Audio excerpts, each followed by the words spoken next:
Assalamualaikum warahmatullahi wabarakatuh. Perkenalkan, saya Delvia dengan NIM 2010-910-1025. Saya akan mempresentasikan tentang sains dan kebangkitan Islam. Indonesia sebagai negeri muslim terbesar di dunia sedang mengalami kebangkitan Islam. Kebangkitan Islam dimaknai bahwa nilai-nilai Islam sejalan dengan modernitas, demokrasi, masyarakat sipil, ekonomi pagar, globalisasi, dan kelas menengah. Hal tersebut antitesis terhadap asumsi Barat yang selama ini memandang masyarakat Islam sebagai masyarakat yang kolot dan keterbelakangan.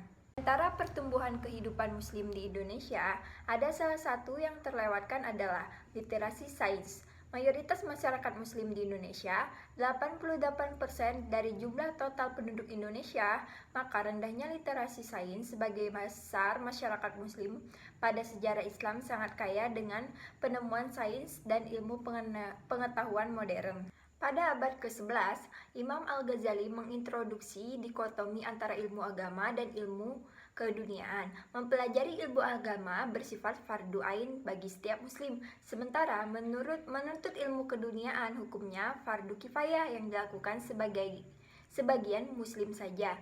Pada masa itu, sistem pendidikan Islam yang berlaku ialah pesantren. Sains merupakan produk kolonial yang dianggap kafir atau anti-Islam. Oleh karena itu, mereka memilih satu dominan pendidikan, yaitu pendidikan agama.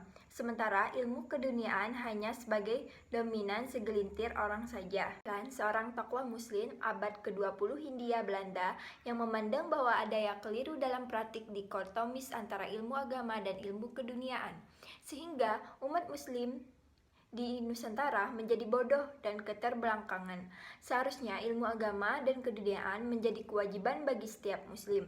Al-Quran menganjurkan untuk menjaga keseimbangan hidup di dunia dan di akhirat dalam surat Al-Qaddas ayat ke-28 yang berbunyi, dan carilah pahala negeri akhirat dengan apa yang telah dianugerahkan Allah kepadamu. Tetapi janganlah kamu lupakan bagianmu di dunia dan berbuat baiklah kepada orang lain sebagaimana Allah telah berbuat baik kepadamu.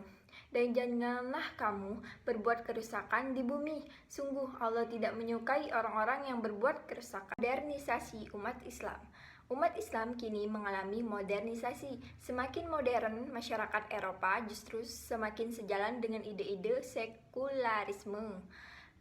Sebaliknya, semakin modern masyarakat muslim justru semakin memperlihatkan nilai-nilai agama. Pertumbuhan modernisasi membutuhkan kolider keagamaan. Jika tidak, kelamaan bisa meninggalkan agama atau bahkan mengembangkan bentuk agama baru. Pertumbuhan umat Islam yang berpendidikan modern membangun kesadaran tentang pentingnya umat Islam menguasai sains dan teknologi untuk merebut kembali kejayaan Islam yang sempat terenggut oleh sejarah.